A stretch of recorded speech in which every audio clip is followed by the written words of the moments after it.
Bill Gates said, "I will always choose a lazy person to do a difficult job because a lazy person will find an easy way to do it." What's a real-life example of this? Part 2. One of my favorite examples is Andy Kim. And I'd like to preface this by saying that I don't think Kim is lazy so much as a genius. Andrew Yue Kim was a singer/songwriter who became famous under the stage name Andy Kim.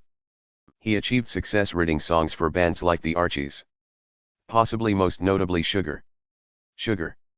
After his success he coasted for a while until his record label dropped him for lack of output. At that point he created his own label and cranked out hits like Rock Me Gently. When they saw this, the big record labels then bought his label under the assumption that they would then profit off of the songs he wrote and performed. He then very shortly stopped writing songs and largely lived off the sale of his label. Work smarter, not harder. I plug clocks in at midnight so they're already set. I had a math teacher that actively encouraged his students to be as lazy as possible. Defining lazy as actively searching for ways to do as minimal work as possible. His logic was that the way math is now, it could always be simplified and still work the same. Someone just needs to be lazy enough to find that.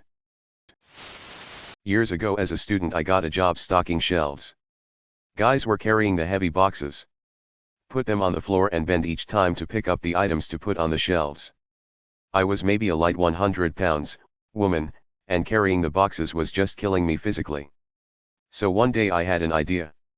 I put the box on an old desk chair and rolled it around. No more carrying and no more bending. Funny thing is that, instead of doing the same thing, most of the guys called me lazy and kept carrying the heavy boxes. Just to prove how strong they were. Now they have special rolling carts to do the job. I had to carry groceries into the house when I was a kid. I didn't want to make multiple trips. So I tied several bags to the belt loops on my pants to do it in one trip.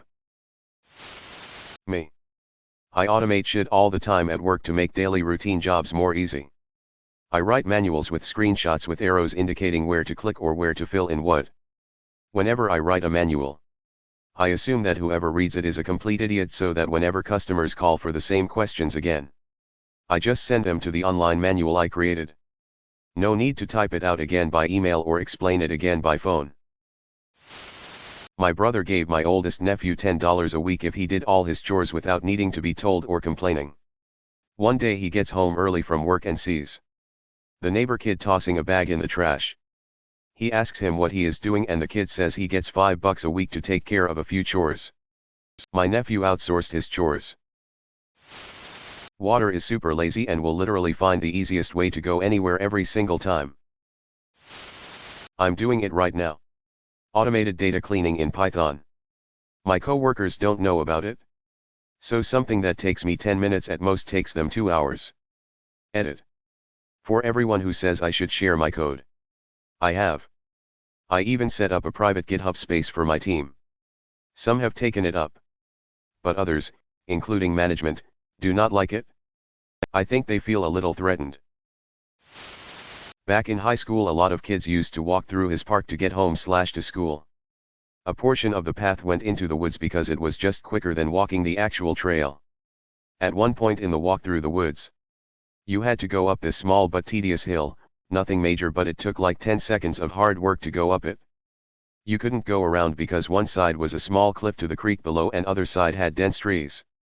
One summer, a bunch of us got together and decided to just dig through that hill to make it flat. It took like 14 of us 3 good days to get through it. It was a hard 3 days but it was definitely worth it. Saved 10 seconds of hill climbing every morning and afternoon. 150 plus days of the year. And it wasn't just us, but hundreds of other kids who took the same party every day. Sometimes you need to put in a lot of work so your future selves can enjoy the easy way out. My ex-boss gave me an Excel sheet. 124.000 rows Excel sheet. Had all the company customer data per row, twice. In some of those duplicates there was an error. She needed me to go over the list one row by row to check for mistakes and mark all the faulty entries I could find. Through 124.000 rows. She wanted me to do that using the arrow down key and my mouse. I thanked her. I sat down. Invested half an hour into Google. Copy-pasted some parts of this formula. Then some parts of that. Finally I had figured out the formula. I double-clicked the tiny rectangle so that the formula gets applied on all rows.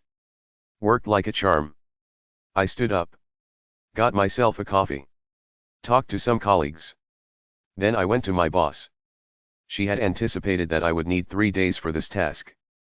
When I was back less than an hour later, she thought I hadn't understood the task or maybe a follow-up question.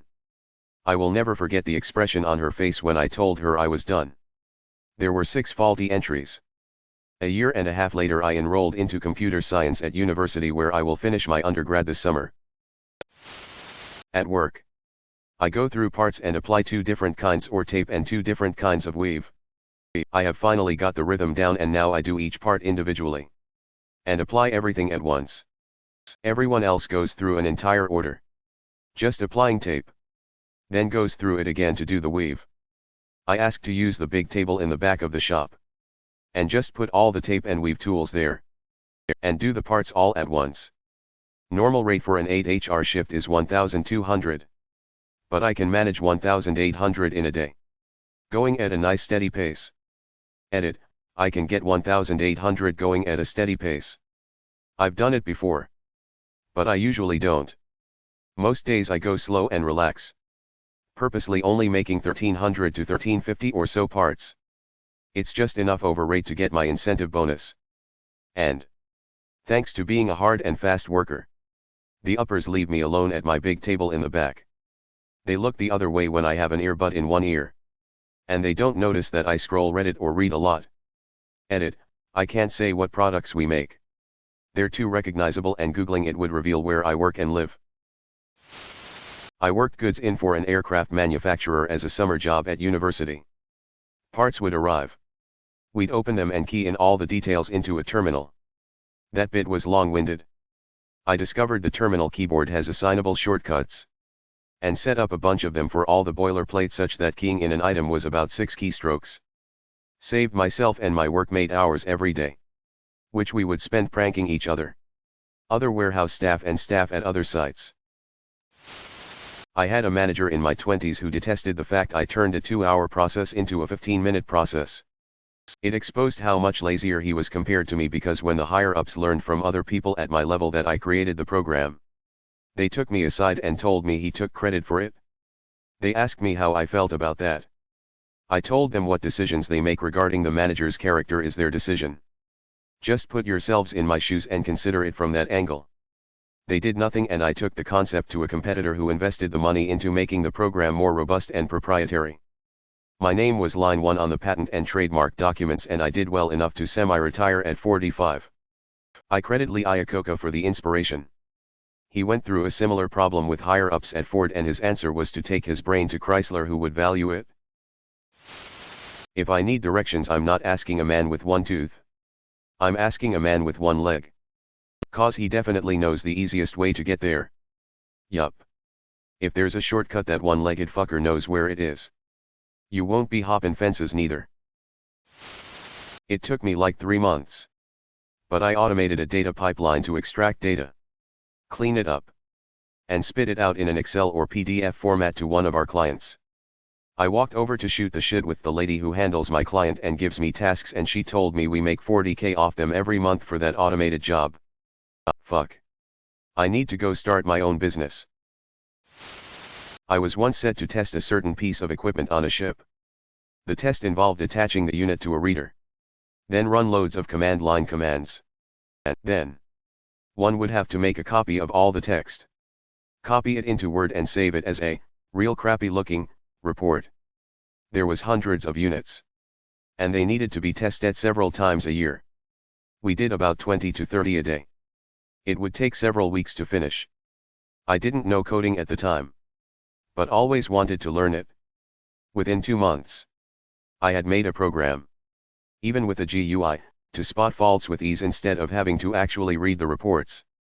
The program could read 3 units at a time, and would automatically create a smooth PDF report and save it on our server, named with serial number and date. The job was now to attach 3 units. Then wait for about 3 minutes. Detach and attach new ones. Basically 30 seconds work. 3 minutes break. I could now test all units in a day. Though I would typically spread it out over a couple more days. When I left the company, I left the program on the test computer. I got an email from an ex-colleague a few months later, saying they were using the program on several ships now. There wasn't any manual for the program, of course, but it was so straightforward that it wasn't needed. When Carl Friedrich Gauss, the famous German mathematician and physicist, was in elementary school, around 1784, his class was assigned the busy work task of adding all the numbers from 1 to 100, 1 plus 2 plus 3 plus 4 and so on. This usually kept the class quiet for half an hour or so. 7-year-old Carl was sitting quietly with the correct answer, 5050, while the rest of the class was just starting. So the surprised teacher asked him how he came up with the solution. He replied that he added 1 and 100 and got 101. Then he added 2 and 99. And got 101. 3 plus 98 equals 101. And so on. He realized there was a pattern of 50 pairs of numbers with each pair adding up to 101. And 50x 101 equals 5050. My brother-in-law spent a whole summer trying to figure out how to fix his sagging deck at the lake, which he could in theory crawl under and jack it up. It would have been a tunneling project. It's a 60x60 area all along 2x6 boards. Massive. I sat there long enough with enough beers in me to come up with the idea of just cutting a square out of the sagging area about 3 feet x 3 feet, jacking it up, then rescrewing down the boards.